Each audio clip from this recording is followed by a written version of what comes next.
Alors c'est ce que l'on va faire maintenant. Donc on va rajouter ce npm, donc vous aurez juste à faire yarn add et rajouter celui-ci. Et on va regarder un petit peu la doc. Et qu'est-ce qu'on a? Donc ici, on pourra donc juste importer. Vous avez donc ici l'option, donc ce qu'on a besoin c'est Google Login et Google Logout, on va les rajouter. Et là on va voir donc des exemples donc, d'implémentation rapide. Donc là par exemple c'est juste rajouter ce button, où là vous renseignez, donc vous avez plusieurs props, il y a plusieurs options de props. Donc le premier, le plus important qui est obligatoire, c'est Client ID. Donc il faut absolument renseigner le Client ID pour permettre l'opération d'authentification, autrement donc ça ne marchera pas. Vous avez également button text, donc pour renseigner le texte qui est visible sur le button. Ensuite, vous avez donc les callbacks on success, donc si c'est successful, on pourra donc ici avec le handler donc gérer l'authentification. Donc là, par exemple, c'est tout simple, on fait que console log la réponse, mais dans notre cas, dans un cas réel, donc ce qu'on ferait, donc c'est enregistrer l'utilisateur qui est connecté. Et en plus, nous, ce qu'on va faire, ben, c'est enregistrer l'authentification de l'utilisateur au moyen de Redux. Donc on va faire une dispatch, on va dispatcher une action pour enregistrer l'utilisateur qui est connecté. Donc ça permettra à l'application tout entière de connaître que l'utilisateur est connecté. Vous avez également donc la gestion des cas d'erreur, donc un autre callback qui est onFailure, et ensuite le cookie policy, donc single host origin. Donc d'ailleurs, donc on peut voir en plus de détails, celui-ci, donc j'ai pas regardé plus en détail, mais on va regarder. Without styling a custom button, donc là c'est d'autres documentations.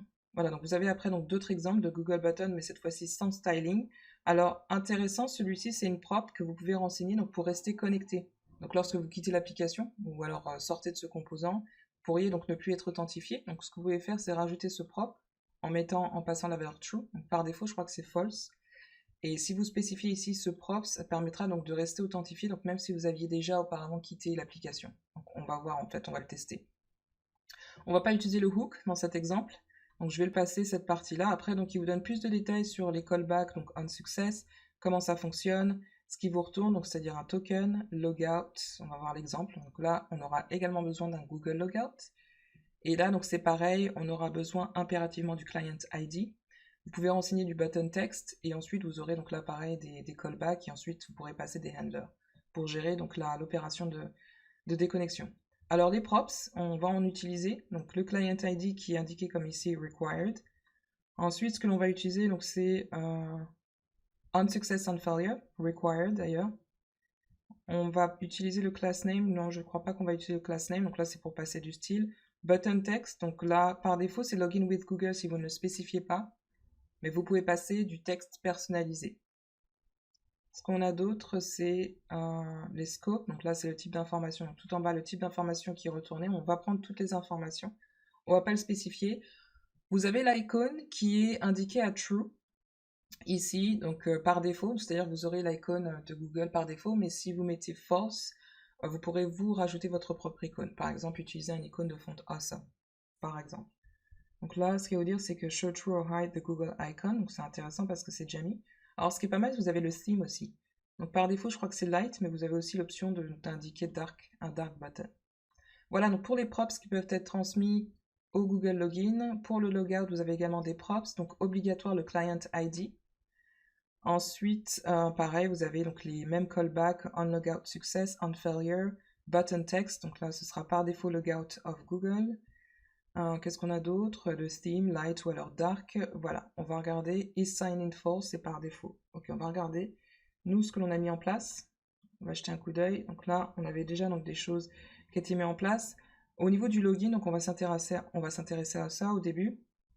Donc on a bien le client ID, mais qu'on n'a pas encore renseigné, qu'on n'a pas encore créé d'ailleurs. Le button text, donc moi je l'ai mis, donc par défaut c'est login with Google, mais si vous le spécifiez, donc ce sera surchargé. Donc c'est ce texte qui va primer sur le texte qui est indiqué par défaut.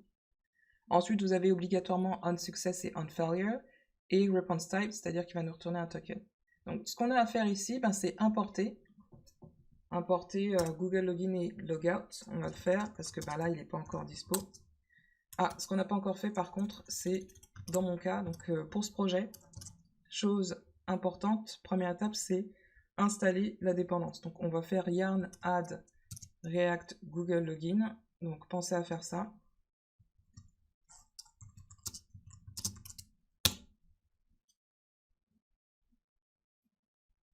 Et ce sera une fois que c'est fait, donc on pourra donc rajouter les composants qui font partie de ce module, à commencer par Google Login. On va rajouter en même temps Google Logout, hein, puisqu'il est là. Voilà, comme ça c'est fait, ligne 2, donc pensez à importer. Donc, une fois que c'est rajouté, les dépendances, donc c'est parfait. On peut vérifier dans le package JSON, on devrait l'avoir dans nos dépendances, ce qui va être là. Voilà, donc on a bien rajouté React Google Login, donc on est bon. Alors je vais relancer mon appli, parce que là j'avais arrêté. npm run dev.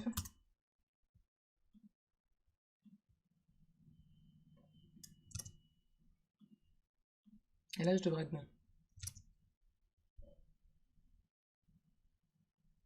Voilà, excellent. Donc là, je vais pouvoir donc retirer ce texte, donc qui servait juste de placeholder, donc c'est juste pour vous montrer l'emplacement de celui-ci.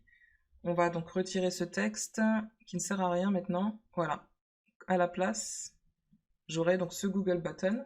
On va aussi retirer le commentaire. Donc là, ce que vous devriez avoir, ce Google Button, donc je l'ai rajouté ligne 124 donc, dans cet emplacement. Il est placé donc juste à côté de ce drop-down qui sert à afficher donc le récapitulatif des items que l'on a dans le panier. Donc vous l'auriez donc à la fin, donc juste après la balise de fermeture de cette liste non ordonnée. D'accord? Donc là, pour vous orienter, donc on a rajouté ce Google Button, on regarde encore ce que ça donne.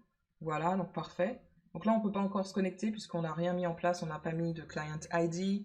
Enfin, il n'y a pas de possibilité donc de se connecter. D'ailleurs, je ne crois même pas que je puisse faire d'interaction, c'est pas possible. Alors, ce que l'on va faire maintenant, c'est s'occuper de la partie Client ID. On va passer du côté GCP, Google Cloud Platform, où là, donc, je vais vous montrer toutes les étapes pour créer un nouveau projet, donc rajouter les credentials et obtenir ce Client ID et le Client Secret. On fait ça juste après.